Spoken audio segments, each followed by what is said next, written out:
I want to start with two things before I get to my notes.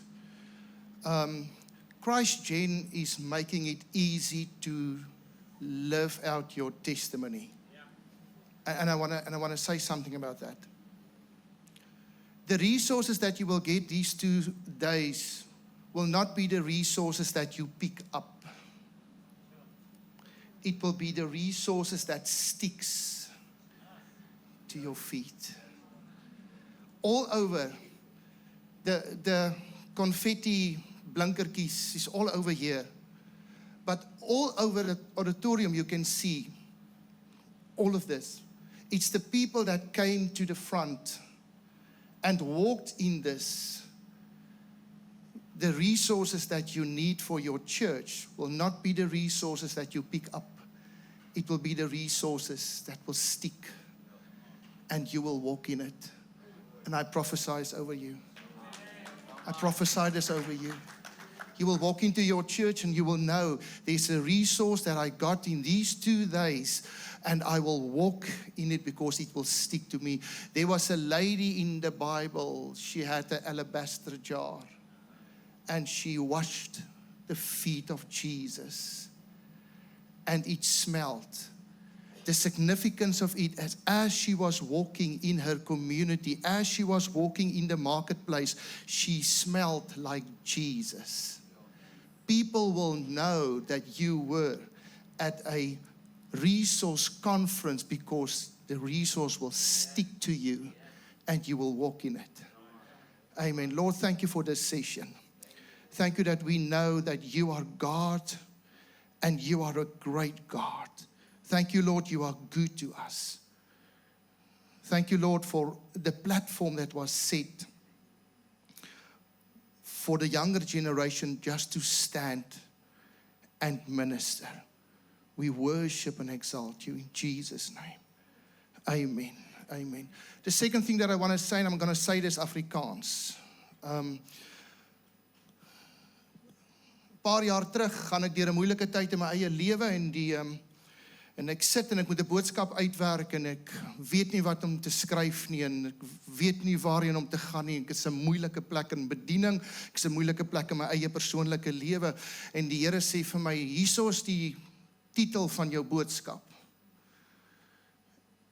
Jy kan nie oorgee terwyl jy voorgee. And I said, Lord, I can't preach this now.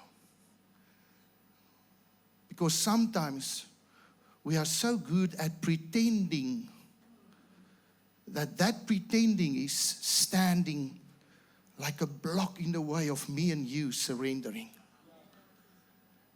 Ek kan nie oorgee terwyl ek voorgee.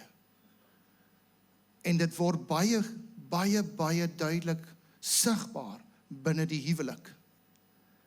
Baie keer op 'n Sondagoggend wanneer jy kerk toe ry en moet gaan bedien, dan jy en jou vroue gromf met mekaar. O, dis net ek. Dit gebeur net in Woolsley. Dis net ek. Okay. Jy kan nie oorgee terwyl jy voorgee. Prys die Here. So I will be ministering in Afrikaans and English. Luckily, I didn't say English and Afrikaans because I'm from Woolsley in the Boland. If you don't know where it is, it's between Ceres and Tulbagh, where all the fruits, the peaches and the apples and the appel val nie ver van die boom, al daai kom van daar af. So here's my deal with you. If I'm preaching in English and you think I'm finished, but I haven't said amen, I'm not done. It's only my tenses that's got mixed up. So, brothers, sisters, can you help me with this scripture? Let's read Psalm 91, verse 1 to 2. Help me with this. He who dwells in the secret place of the Most High shall abide under the shadow of the Almighty. I will say to the Lord, He is my refuge and my fortress, my God in whom I trust. I wonder if David knew this bumper sticker scripture that he wrote, how many lives will be impacted. This scripture, how much hope and rest and calmness and a sense of fulfilling this will create in years and decades to come for people who read that scripture, because God is our refuge, He's our strength. The word of God says, the name of the Lord is a strong and mighty tower. The righteous will run into it and they will be saved. God is our refuge. God is our strength. God is our shelter. Can you agree with me on that? God is our shelter. But I believe, although He's my safe place, He's my shelter, I believe God has established a few types of shelters on earth. The church is a type of God's shelter. No wonder people are so amazed when they get hurt in the church, because they thought this is a safe place. No wonder we lose a lot of people because now I got hurt in the church. I got criticized. I got belittled. I got judged in the church. Why is it that people get hurt and then they think, but why? Because God created the church to be a type of shelter. The second type is the family, is the household. I remember as a small little boy, I was bullied a lot. Daar was die De Bruin broers, hulle was ons bure gewees. Dit was so 3 ouetjies en hulle het nou regtig gedink, ek het nou nodig om anders te lyk. Jy weet mos hoekom dit so lekker is om met 'n bokser getroud te wees, want na elke fight lyk hy anders. Jy raak nooit moeg vir sy gesig nie. En ek was baie geboelie, maar ek het geweet as ek net by die huis kan kom, as ek net by my pa kan kom, as ek net by my ma kan kom, hulle sal hulle uitsort. Because God created and established the household as a place of safety. The clearest type of shelter is the marriage.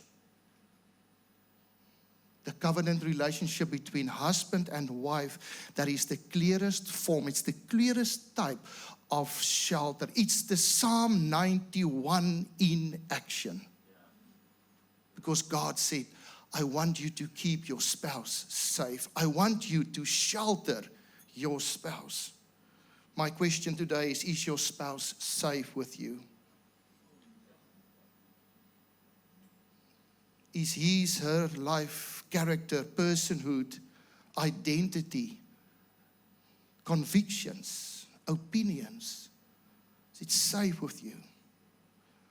Are his or her dreams, ideals, and convictions safe with you? And family, here's the key. You can only create safety if you have found safety within yourself. Amen? So hier's die reëling, hoe meer jy amen sê, hoe vinniger preek ek. Of hoe korter preek ek. Kom ons sluit af met gebed. Dit het baie beter gewerk in Gauteng, Pastoor Karel. Ja. Ons is regtig op die graveyard shift, dis warm in die Kaap. As jou broer op jou skouer lê en slaap, en moet hom nie wakker maak tot hy kwyl nie. Laat hom net bietjie rus. You cannot expect another person to provide what you are responsible for creating within yourself. I can only create a safe space for my wife if I have found safety and a safe space and the sheltering of God's presence in my own life. Cannot expect my wife or my husband to provide what only I can create in myself. I speak this over you, Numbers 6 verse 24. The Lord bless you and keep you. He protect you. He sustain you. He guard you. The Lord make His face shine upon you with favor and be gracious to you, surrounding you with loving kindness. The Lord lift up His countenance upon you with divine approval and give you peace. There's enough within you and around you given by the Lord to protect you. Hou net jou amen. So right, hou net jou amen. Ek het dit nie nodig nie, hou jou amen. Ons probeer weer. There's nothing within you, there's enough within you and around you given by the Lord to protect you. He gave you a church, He gave you a family, and He gave you a spouse. There's enough in you and around you for God to say, I will be your shelter. Be still today and know that God is with you and God is for you. So just maybe a little bit about myself. I'm 20 years in a full-time ministry. I was a bit deurmekaar when Dr. Anthony said, this age, you must stand in this age, because I wasn't good at that word. Daai woord. Daai ene. Ja. Baie het 'n onderskeiding vir wiskunde, ek het 'n onderglyding vir wiskunde. So ek het nie lekker die somme kon kry nie. Maar ek's 20 jaar in die voltydse bediening. Lammersbaai was my eerste gemeente, dis daar waar die teerpad ophou, en dan kry jy Meisbosskerm, en 2012 toe word ek beroep Woolsley gemeente, en ek dink, ek gaan net so 2 of 3 jaar daar wees. Ek is nou 13 jaar daar, en die Here is vir ons goed. Ek was 2 jaar in die gemeente, toe tref die grootste ding my, en ek verloor alles. Verloor alles in my persoonlike lewe, en 2 jaar later herstel God my, steeds binne bediening. Ek onthou 2012 was ek, toe ek beroep is Woolsley toe gee die Here my 'n woord, en die woord is, bou die koninkryk van God een verhouding op 'n slag. En ek het gedink, daardie een verhouding op 'n slag gaan wees, een persoon tot 'n ander persoon, min wetende dat God het 'n mandaat vir my lewe, om te sê, jy gaan binne huwelike 'n slag slaan vir my. Weet jy hoeveel rus het jy in jouself, wanneer jy weet, wat jou mandaat is?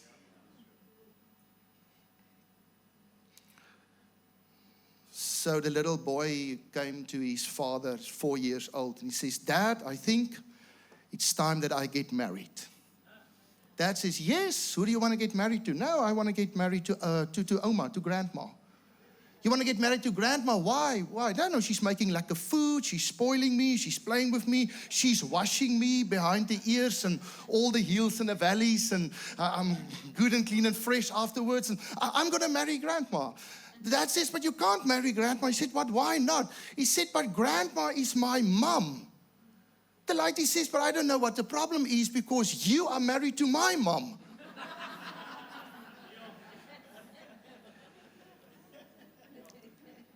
You know what the sad part is? A lot of people think exactly like that 4-year-old lady. Marriage is what's in it for me. What can I get out of it? How can I benefit from this? But what if today we could say to one another, marriage is not here for me. I am first here for the marriage. Marriage is not for me. I'm here for the marriage. What if we can just flip the switch for a moment and says, I am here. God gave me to this, not the other way around. And notice, my spouse is not my marriage.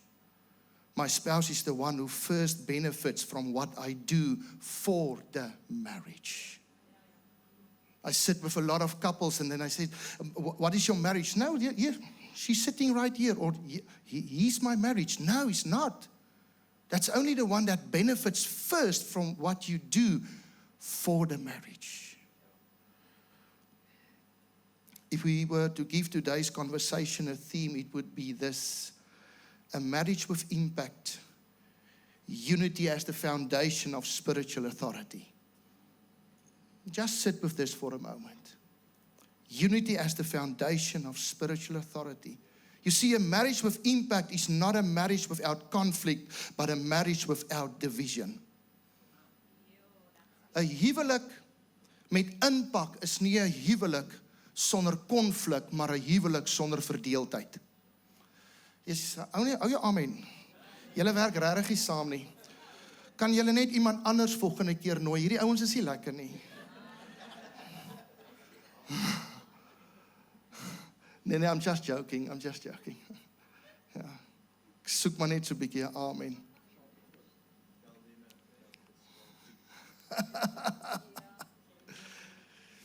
If we understand God's intention for marriage, we will realize that it is one of the clearest places where divine authority takes root. If we can understand the compact, the context, the instruction of God's manual for marriage, we will know that it is the first place where unity is celebrated and authority is rooted. This is especially true because marriage directly reflects the relationship between Christ and the church as described in Ephesians 5. We will get to that later on. Family, we have never seen so many anointed and called leaders who are also so burned out.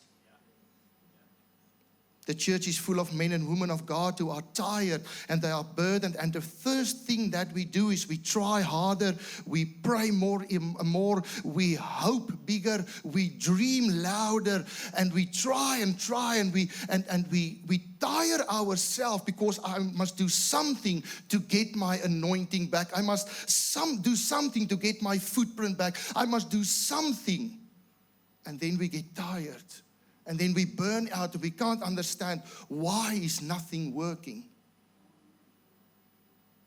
They rely on their gifts, their talents, their charisma. They rely on their jokes. They rely on their handshake. They rely on people to validate them. Hoping that their spiritual authority will increase. But I've got news for you. You don't have to agree. It's okay. Spiritual authority, divine authority does not lie in your calling, your anointing, or your gifts. Divine authority is found in unity. We mistake, ons maak die fout om te dink, my gawes, my roeping, my salwing, dis waar my autoriteit lê. Nee, jou autoriteit lê in eenheid.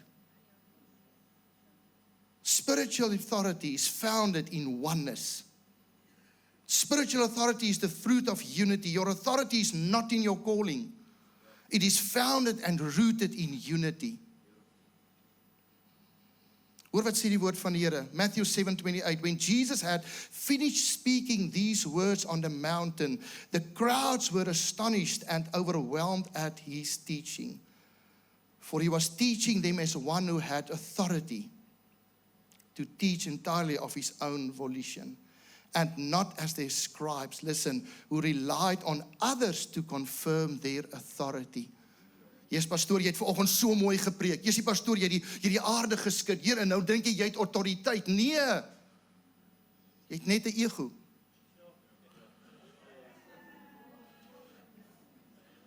Want jy gaan staan by die deur en dan wag jy dat ek hoop dan die Sari gaan sê ek het dit reg gekry vanoggend.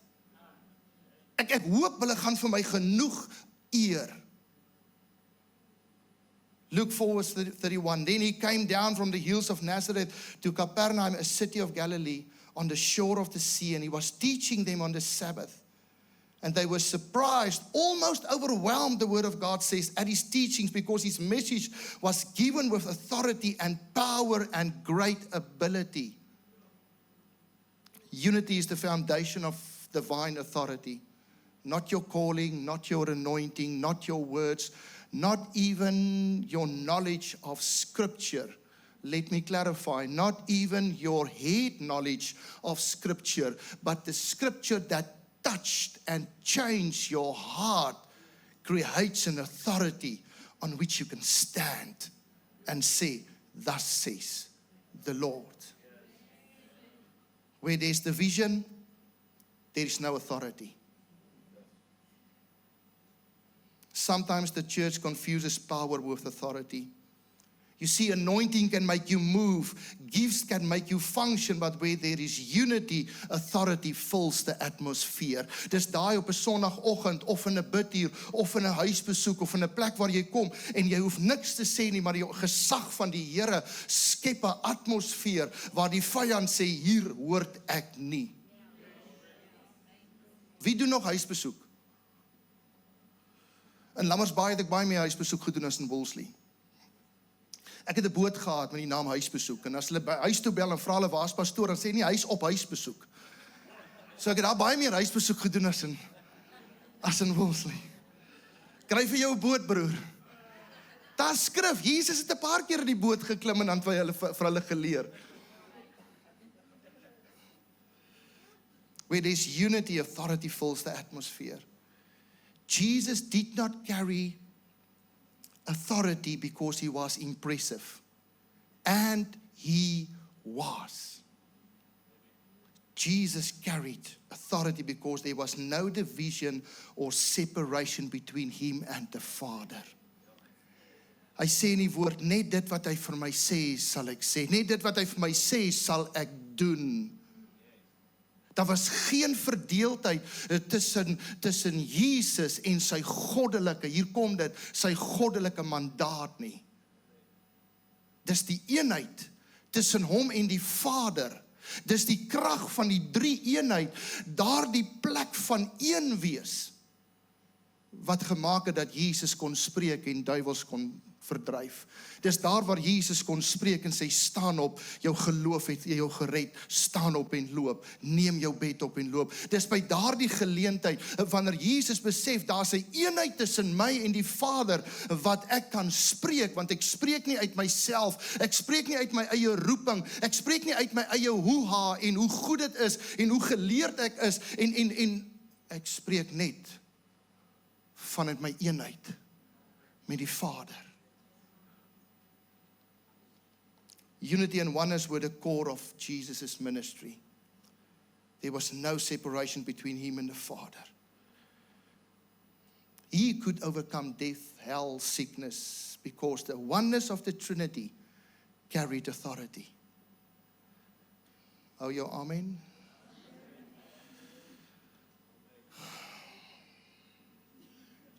John 14 verse 10, do you not believe that I am in the Father and the Father in me? Listen, the words that I speak to you, I do not speak on my own authority, but the Father who dwells in me, he does the works. Believe me that I'm in the Father and the Father in me. Your authority is in unity, in nothing else. Ons kan die beste geboue hê, ons kan die beste programme hê, ons kan die beste koffie hê, ons kan die beste musiek hê, ons kan die beste ligte hê, ons kan die lekkerste stoele hê, maar as daar nie eenheid is nie, sal daar nie autoriteit wees nie. Die wêreld lag vir die kerk, want ons wil dit iets probeer fabriseer om met hulle te kompeteer, terwyl God sê, dit is binne die krag van eenheid waar gesag lê. Dan kan ek onder 'n boomkerk hou. Dan kan ek op 'n straathoek gaan en vir iemand sê, die Here Jesus het jou lief, en daardie persoon se lewe sal nooit weer dieselfde wees nie, want as ek die liefde van Jesus wil probeer verkondig vanuit my eie krag, sal daar geen krag wees nie, maar as ek dit doen vanuit my eenheid in Christus Jesus, omdat sy liefde iets binne my kom verander het, en daar 'n gesag binne my deurgebreek het, wanneer ek dan sê, die Here het jou lief, verander dit daai persoon se lewe vir ewig. Weet jy hoeveel mense sit met 'n verwronge beeld van wat liefde is? Liefde is nie noodwendig iets waarvoor jy hoef te werk. Liefde word gesien in aksie, maar is nie nodig om daarvoor te werk nie. Weet jy hoeveel mense sit binne die kerk? Weet jy hoeveel seniors en kinders gaan gebuk onder die idee van, ek moet net goed wees, dan gaan julle my lief hê. Ek moet net in my baan bly, dan gaan julle my lief hê. Terloops, ek het groot geword, en my ouers is wonderlik, maar ek het groot geword waar, wanneer ek kwaad geraak het, of 'n tantrum gegooi het, of so bietjie rammetjie uitnek was, dit is die Engels vir rammetjie uitnek.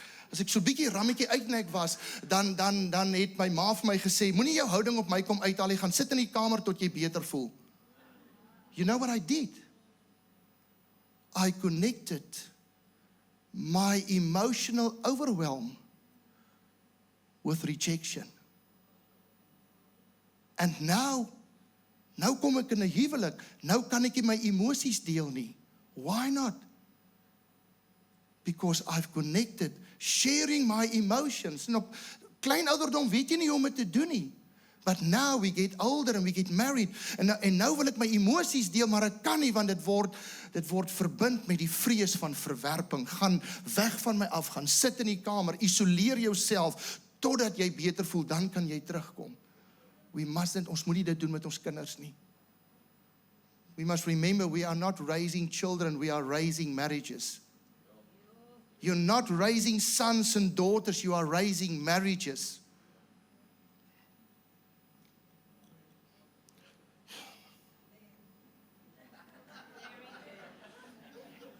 Homie.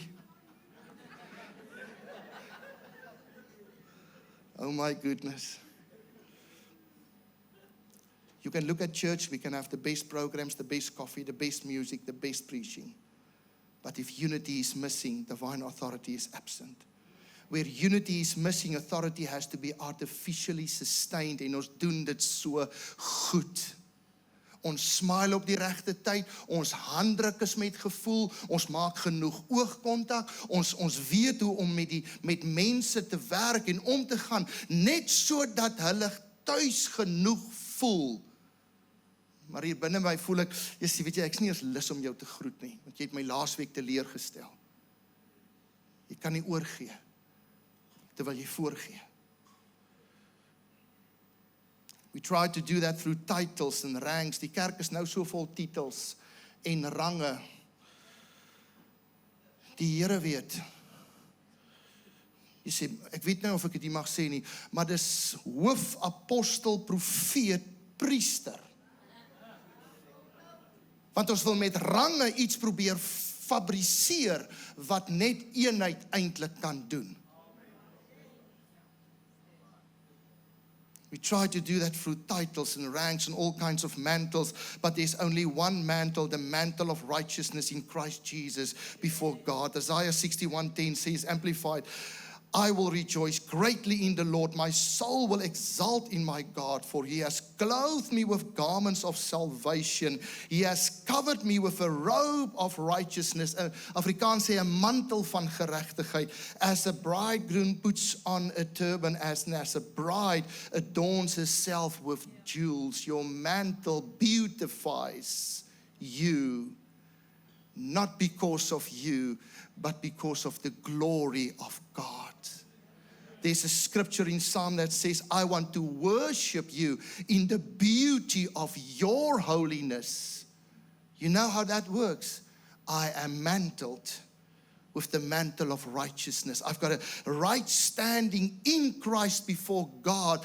I can know and believe that I am a right standing because of what Jesus did, and he created a place of unity with the Father in Christ.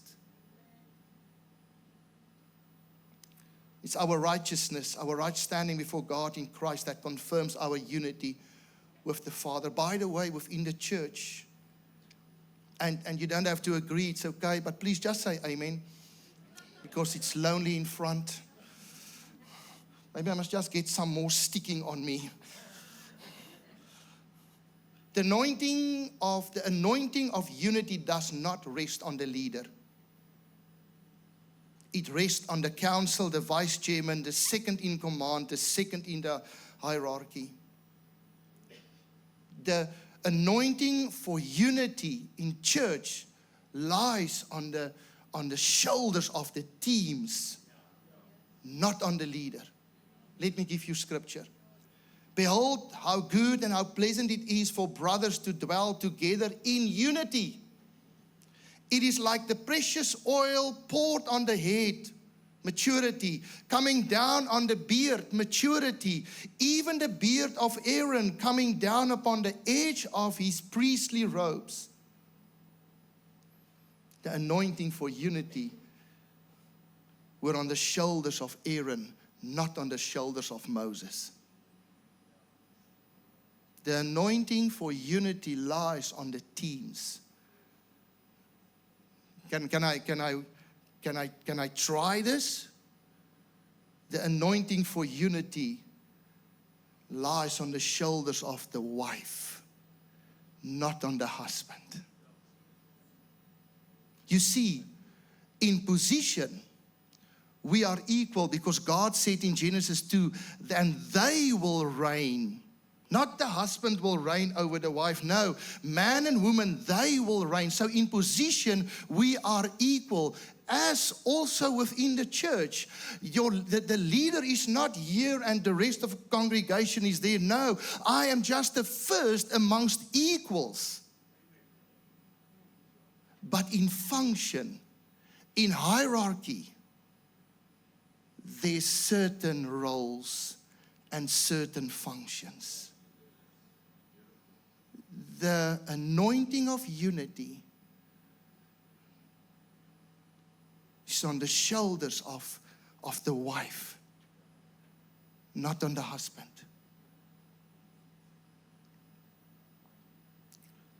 Is okay? Jy hoef nie amen te sê nie, 'n skaap wat bler kan nie eet nie. As die herder van Psalm 23 in die huis is, dan moet ons mos skape wees. Amen? So as jou gemeente nie amen sê nie, dan sê jy net, is okay, 'n skaap wat bler kan nie eet nie.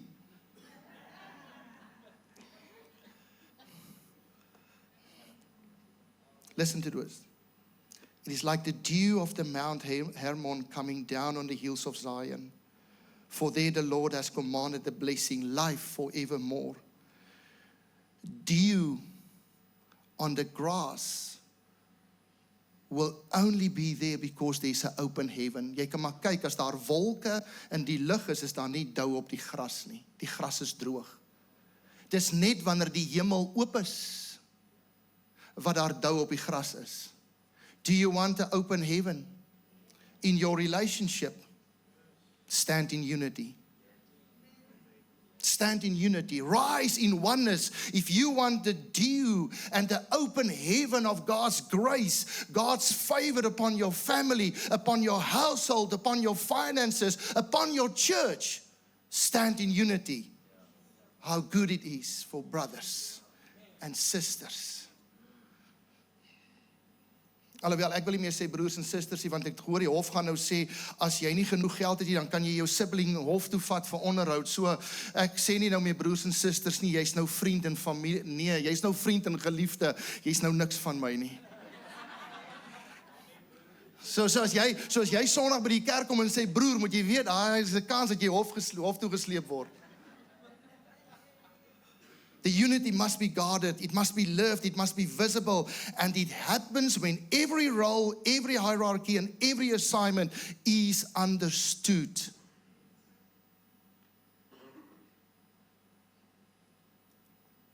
But there's an even greater truth.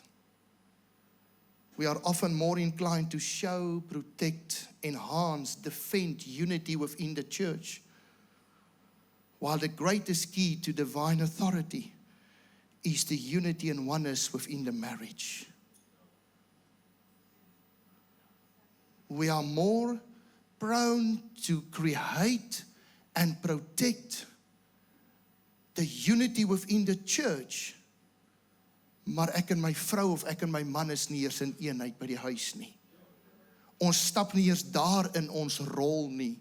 Ons staan nie eers daar in dit waarvoor God ons geroep het nie.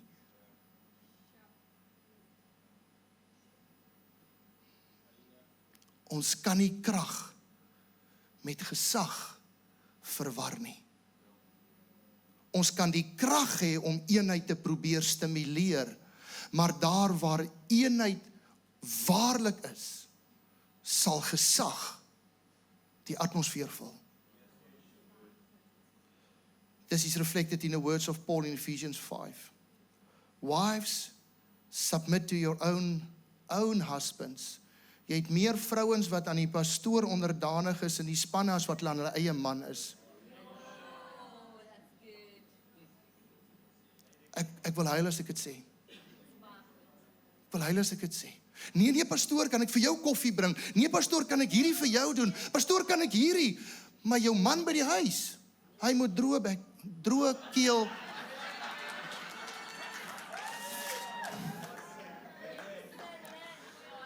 As hy by die huis kom, dan staan jy nie eers op nie, want it's days of our lives. Amen.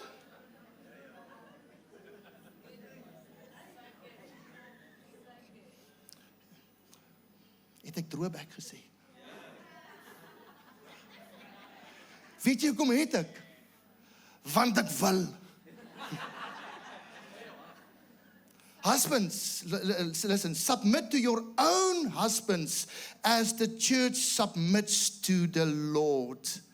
If the church submits to a worldly structure by thinking that we can compete and compare to the world, to give a program and a show like the world, they will not succeed in unity and they will not have authority. We need to submit to our own Lord Jesus Christ, the Savior of our lives. As jy gedink het, dis moeilik, hoor die volgende ene. Husbands, love your wives. Hou op, kyk vir die sisters in die kerk. Dis net in ander gemeentes. Love your wives. Love your wives.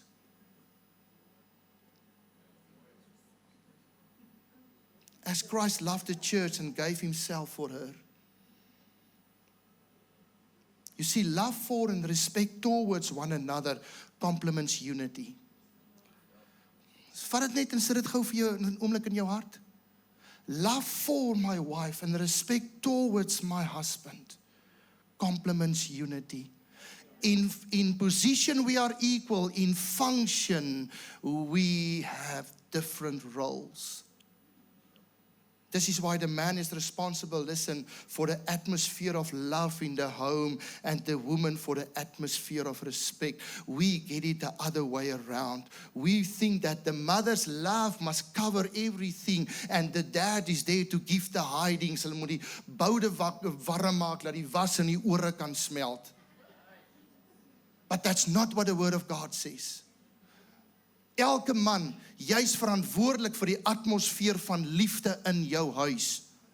Maar as jy inkom soos 'n brombeer en waar's my kos en hoekom is dit laat en waar's die remote en hoekom is die goed nie gedoen nie en kyk hoe lyk die huis. You are not creating an atmosphere of love. Why do you think that your wife will respect?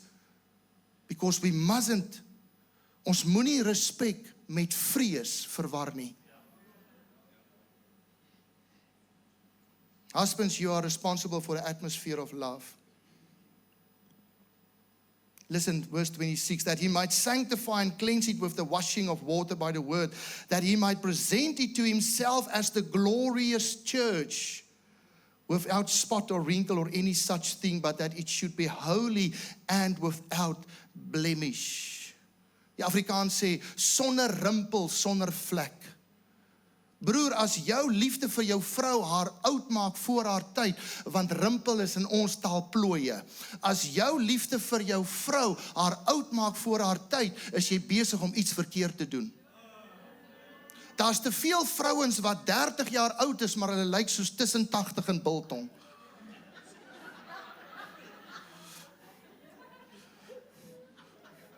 Sulke koriander patches. Nee, sorry. En dit kan ook die gene wees. Dit kan ook die gene wees. Okay. Jou liefde vir jou vrou moet haar laat huppel.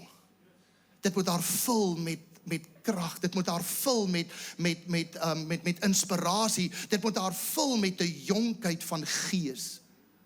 Want dis wat gebeur, jy kan hoe oud wees as die teenwoordigheid van God en sy gesag jou lewe gevul het, dan hardloop jy soos 'n jong mens. Hy wat op die Here wag, kry nuwe krag. Hulle sal opvaar met vleuels soos die van 'n arend. Hulle sal hardloop en nie moeg word. Hulle sal wandel en nie mat word nie. Hy wat op die Here wag. Jy kan 80 jaar oud wees in die teenwoordigheid van God.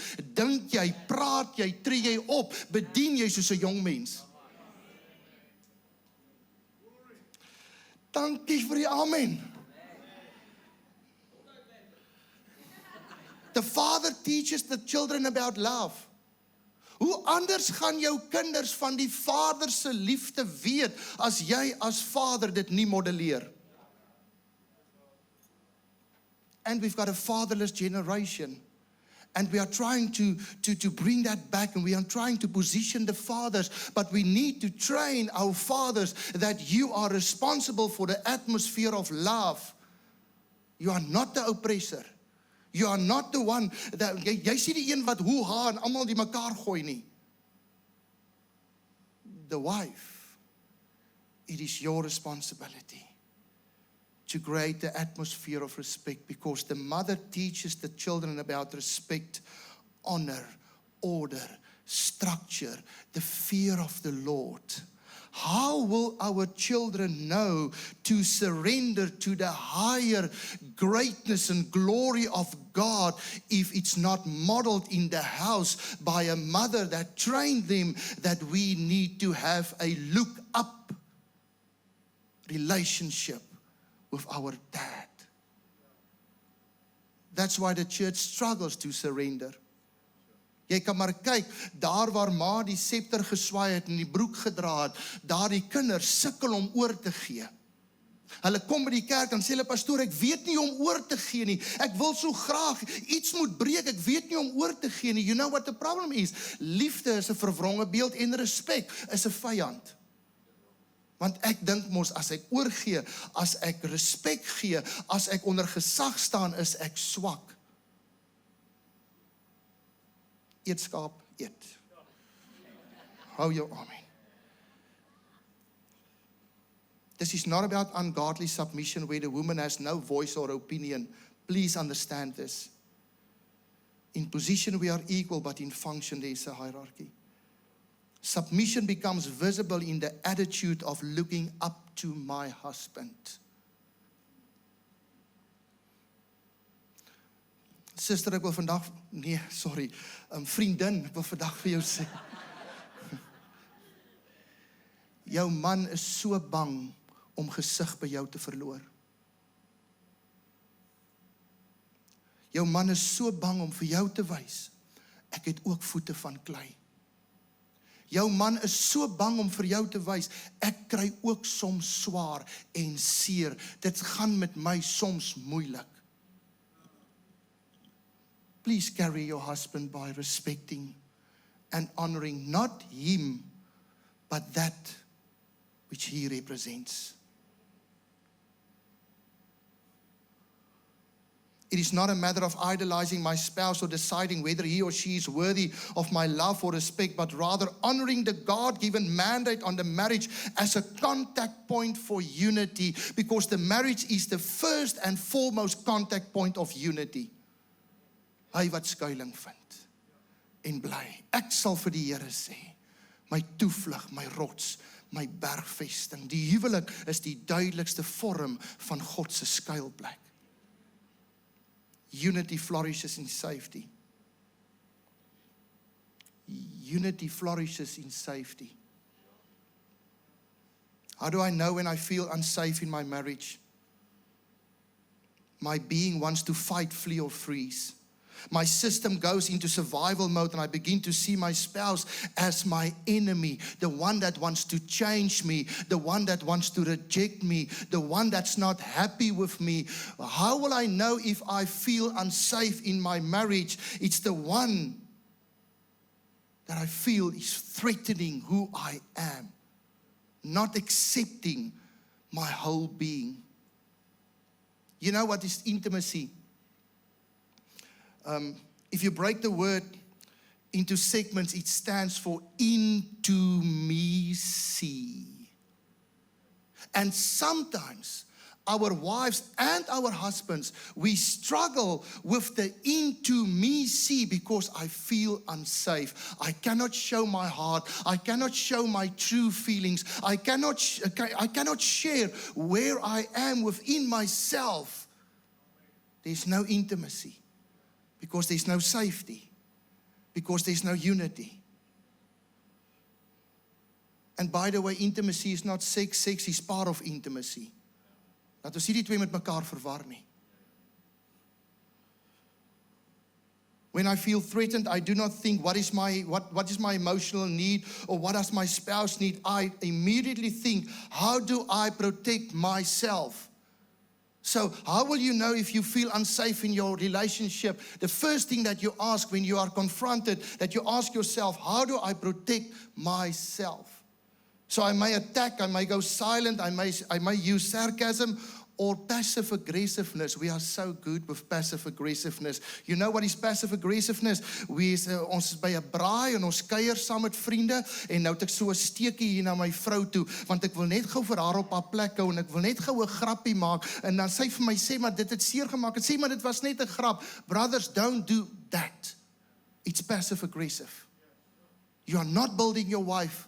You are not creating an atmosphere of love. Want in elke grap is daar 'n stukkie waarheid. Sometimes I withdraw. Sometimes I retaliate. Sometimes I defend.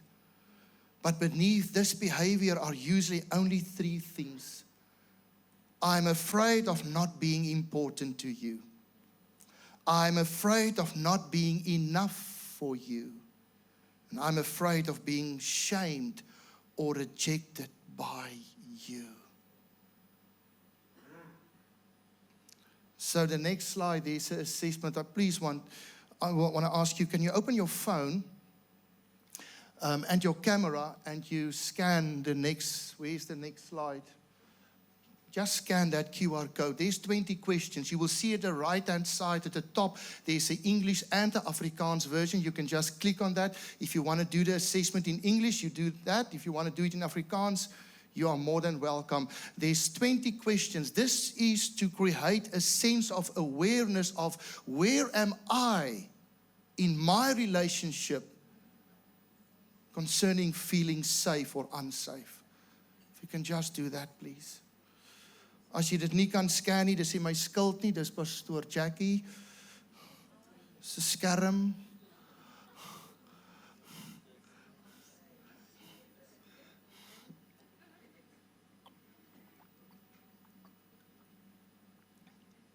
And when you finish, you can just put in your email address and submit. You will get the result. That result will work in a percentage. That will give you an indication of where am I? How safe do I feel in my relationship?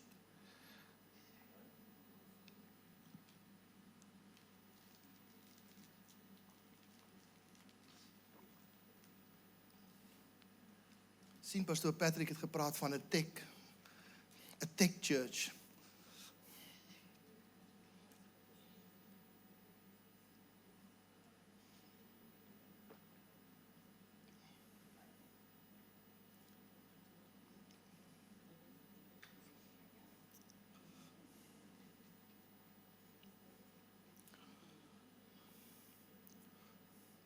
Hulle moet eintlik die timer stop want ek praat nie nou nie. Ek wil nie dan met 'n stigma wees in die klomp AGS pastore. Hierdie ouens kan nie hulle tyd hou nie. En daar stop hulle dit. Julle is amazing. Just 30 seconds, maybe a minute, if you're done.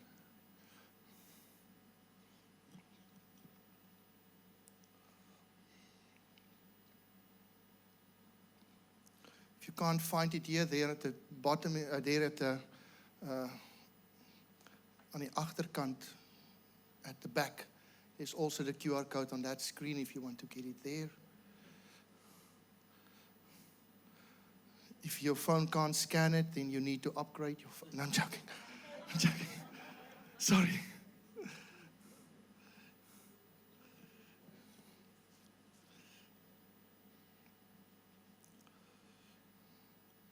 Right, so while you finish that, I'm just going to continue.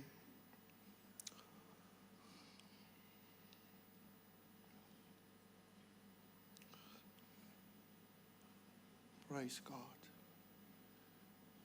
Praise God.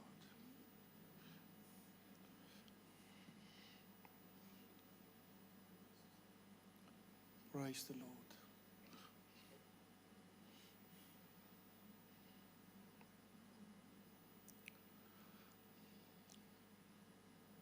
Everybody done? Cool. Thank you. Next slide, please. All of us want to experience a safe connection with our spouse. The moment that there's a feeling of unsafe, the moment that I feel any facet of fear within my relationship, different roles come to the fore. But initially and mainly, we want to have a safe connection, a safe relationship with our wives and our husbands. So I asked AI to do this for me. I said I want a caricature and I want to do this. And then AI gave me this picture, but there was another lady sitting on the other bench. And then I said, but we are not that kind of church. Please, can you just remove her? And then every time she's back, but the top is more revealing. The hals is net laag. So I had to take her away on my own. So, but yes, safe fortress. I want my marriage to be a safe fortress. This is what everybody wants. I feel heard and I feel safe. There's an openness, there's a compassionate listening, there's expression, there's an intimacy, there's emotional closeness, there's accessibility. By the way, God did not call you to impress. He called you to express. And a lot of times we want to impress because we do not feel the authority of God in our lives because there's no unity. And now we want to impress. Unity fills you with authority and you will be able to just express the grace, the love, and the favor of God. You will be able to express the healing hand and the resurrection power of God. God did not call you to impress, He called you to express. Is okay, ek word nie vir daai deel betaal nie, dit was verniet gewees. Jy hoef nie amen te sê nie. No one wants to feel unsafe. This is a place where oneness is easy. This is a place where unity feels natural. But the moment some form of fear attacks the relationship, each person begins to take on a different role. And I want to mention 6 roles.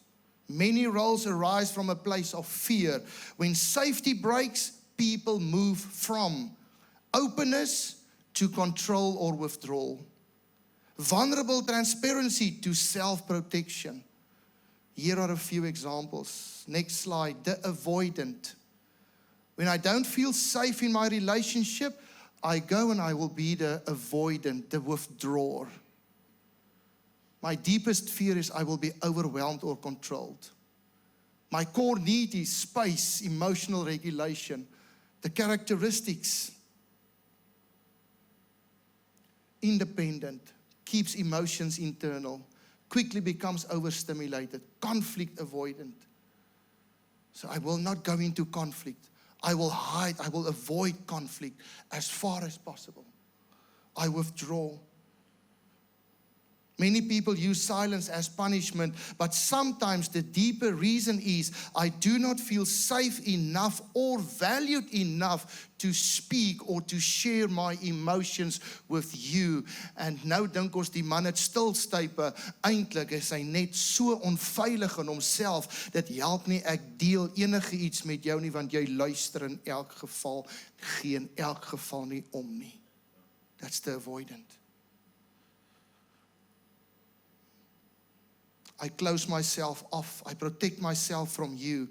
For avoidant, you must learn to stay present in discomfort, not to use silence as punishment.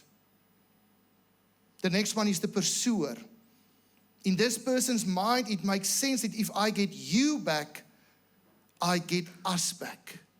And that person will pursue the avoidant. Dit sal gewoonlik gewees met baie aggressie, baie woede. Dit sal gewoonlik wees met baie energie. Dit sal wees met ons slaan die deure toe en ons ref die kar en ons druk die hoeter en ons brand die kos en ons skop die hond en wurg die goudvis en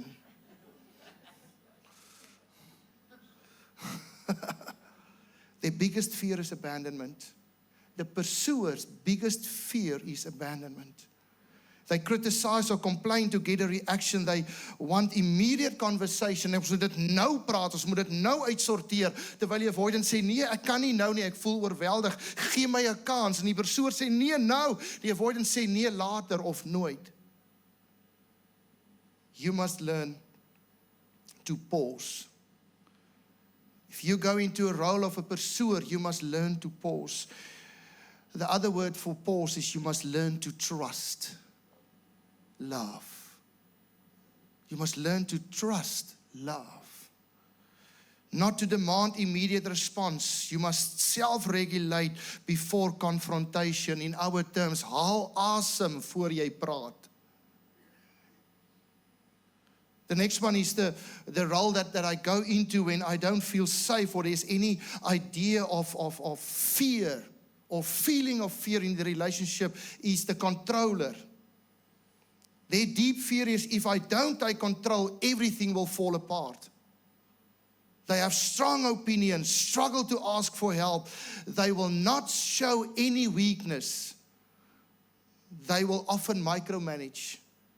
They dominate conversations. They keep record of mistakes. Sometimes they use shame or guilt to maintain control. Hulle gaan haal die ou koeie uit die sloot.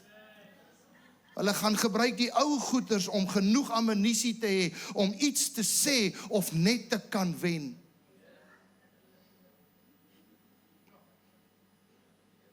By the way, if you want to go for the win every time against your spouse, you must be okay to be married to a loser.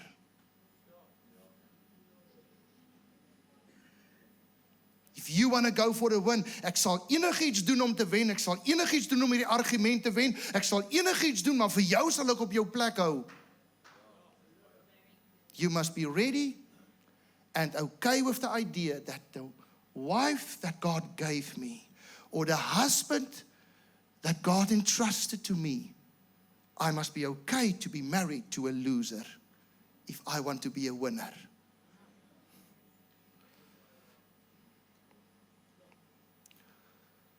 Kom ons bid saam. Lord, I pray now in Jesus' name that you will restore every loser mentality in this house. I pray in the name of Jesus, Lord, that every woman or any man that feels I must lose to keep the peace, ek moet buig om maar net die vrede te hou. I pray now in the name of Jesus that you will restore peace and safety within this relationship now in the name of Jesus. Lord, I pray that you will give them their opinion back. I pray that you will give them their voice back. I come against every kind of feeling of fear in the name of Jesus. God created us to be winners. God created us, die woord sê, jy's meer as 'n oorwinnaar. Lord, if there's some of us that wants to win and will do anything to win, we repent and say, Lord, forgive me. Forgive me. Vergewe my, Here, waar ek elke keer wil wen en nie besef dat as ek wen, is die ander partye verloorder nie. In die naam van Jesus. U doen dit nou in Jesus' naam. Amen. Amen. Amen.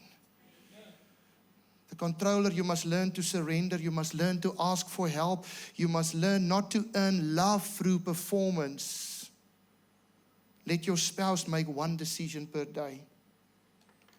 Acknowledge, I control because I am afraid.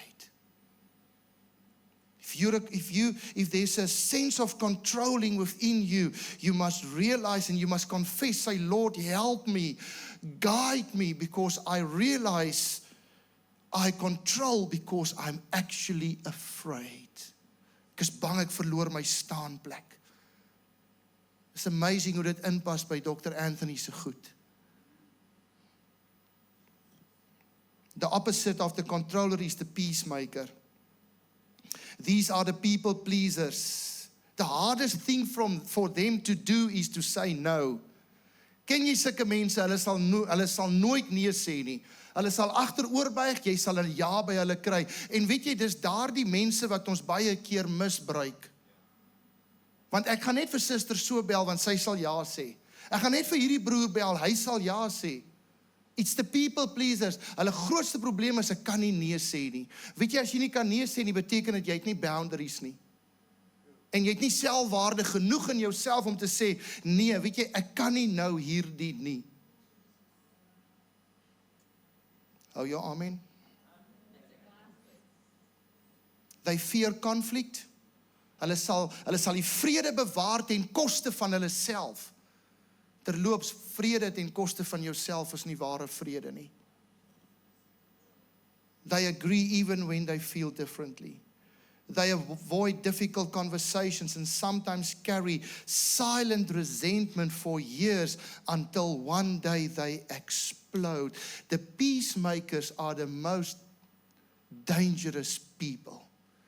Hulle sal vir jaar in, jaar uit, hulle sal vir dekades, hulle sal vir jare stap met ek gaan maar net die vrede bewaar tot op een dag dan ontplof hulle en dan sit jy maar, ek kan nie verstaan, waar kom jy nou vandaan, hoekom het jy hierdie gedoen?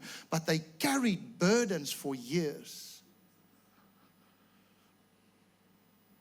You must learn to be honest without guilt. You must learn to see conflict as healthy intimacy. You must practice to say, I don't agree. Set one personal boundary each week. The aggressor, they tend to think in black and white. They have strong temperaments. They may shout, threaten, use words as weapons. They rarely show weakness. They are very hard on themselves and on others. Baie keer is ons so hard op onsself en ons dink, ek moet alles reg kry. Ongelukkig as jy hard is op jouself, is jy ook hard op almal rondom jou. Ek kan nie hard wees op myself en dan sag wees op ander nie. Ek ken nie die dinamika nie. You must learn that your intensity intimidates your spouse. You must learn to calm your body before speaking. Stop conversations when the volume rises. As jy jou kanseltaal gebruik op jou vrou, stop, bly stil, draai die volume af, tone it down, Tony. Jy het nie jou kanselstem nodig om jou punt oor te bring nie, want jy's nie haar pastoor nie, jy's haar man.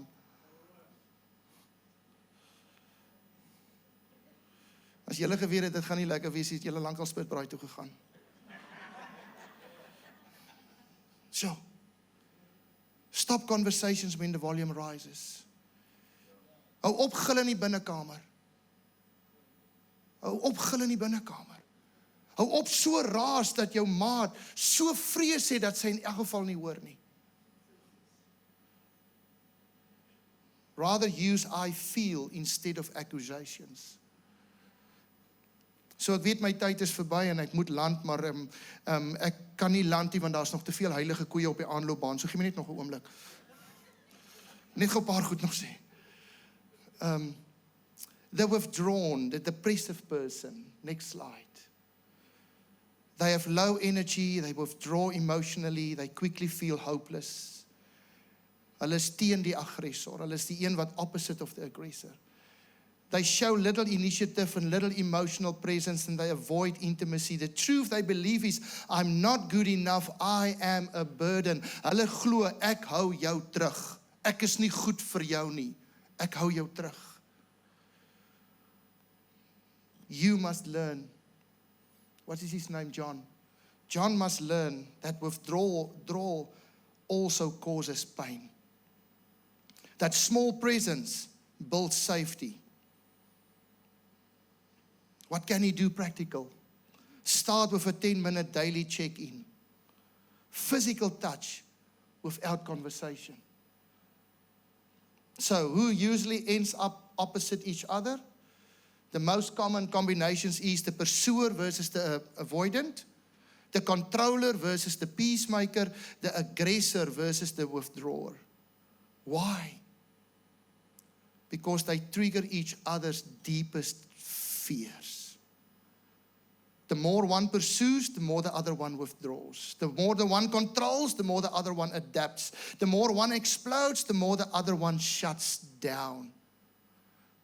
En we do this, ons doen al hierdie, want ons wil net iets probeer om net by 'n veilige spasie, 'n veilige koneksie te bereik met my maat. Terloops, daardie safe connection beteken nie ons gaan mekaar verloor en uit mekaar uit nie. Dit beteken net daar's 'n sin van diskonneksie en hier's die sleutel. Net omdat julle mekaar nie gaan verloor nie, is nie 'n waarborg dat julle mekaar gaan vind nie. We need to be intentional in finding one another in a place of peace, in a place of safety.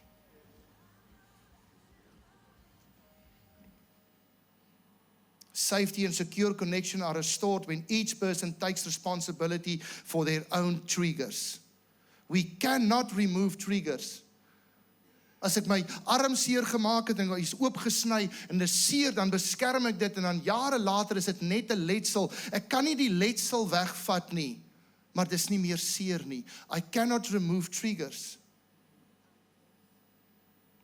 Ek kan nie triggers wegvat nie, maar ek kan die ammunisie uit die magasyn laai, sodat wanneer daar iets gebeur, dit net klik sê en nie ban nie.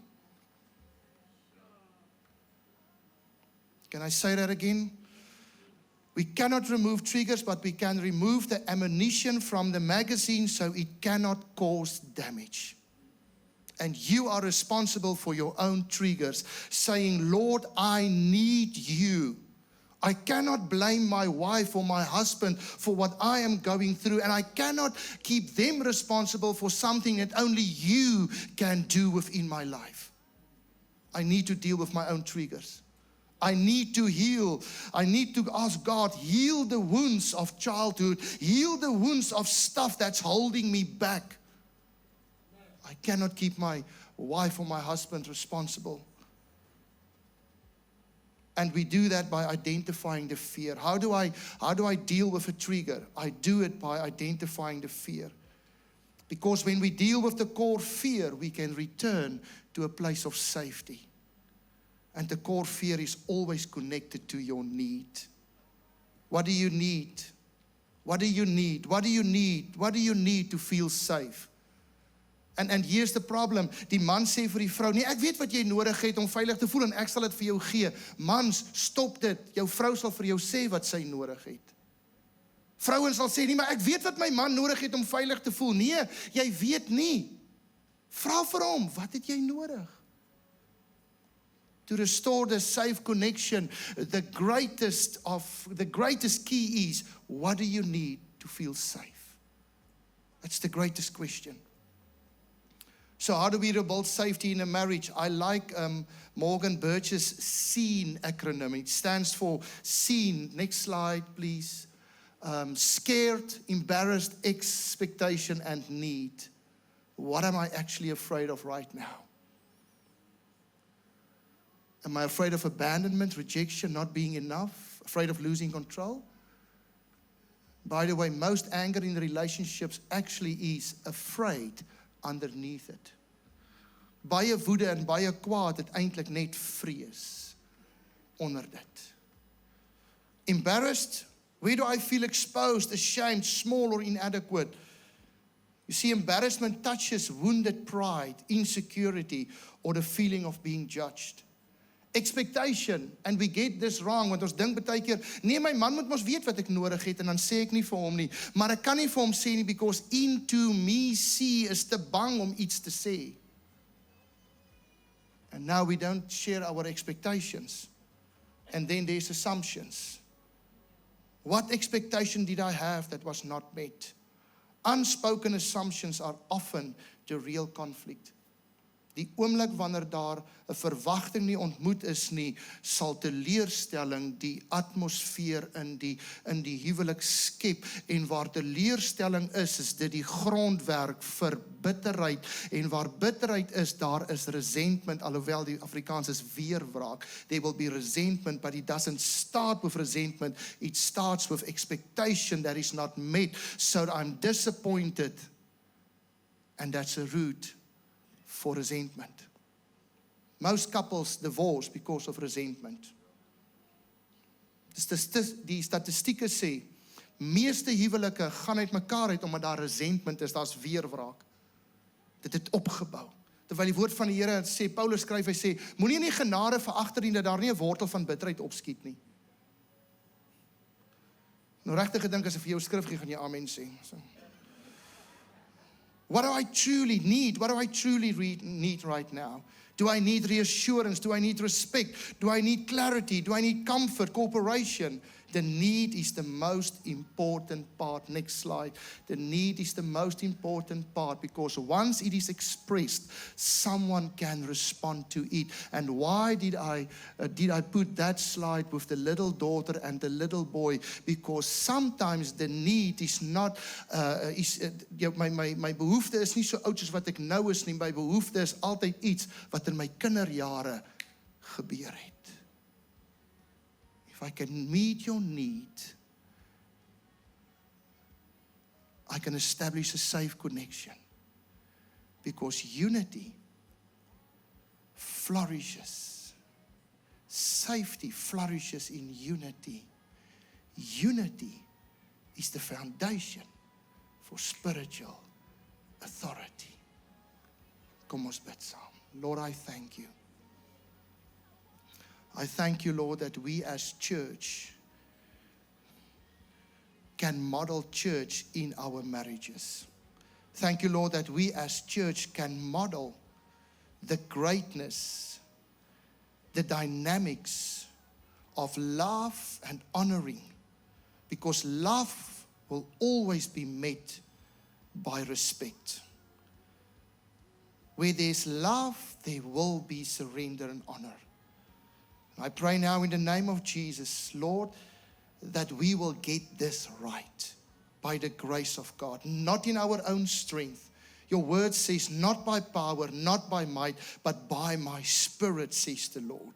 And I pray, Lord, that through your Holy Spirit, you will touch every relationship, every marriage, through your Holy Spirit, Lord, you will touch every person today as a contact point for unity, and may the marriage be the reflection of the Trinity.